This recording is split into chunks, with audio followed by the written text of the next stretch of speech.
So one of the questions that is an obvious question: what happens if your application is denied? What happens to the $500,000 that you've invested? What are the chances of getting an approval? So I will say live here on camera that I've never actually had a rejection. I will always pre-qualify you, look through all your documents.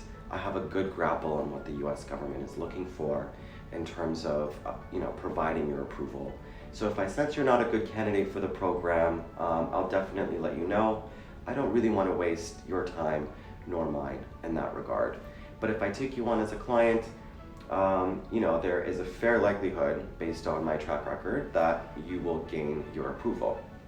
But what happens if for whatever reason you don't get an approval? What happens with your $500,000 that you've invested? Does it get stuck in the US? These are clear anxieties that one might have. So I'll tell you, even though I've never had a rejection, there have been scenarios where clients have, for example, either changed their mind or had a health issue and wanted to get out of the program. So I have successfully been able to exit those clients out. It takes about 30 days to let the project know, perhaps find a replacement investor, and to exit you out in that regard.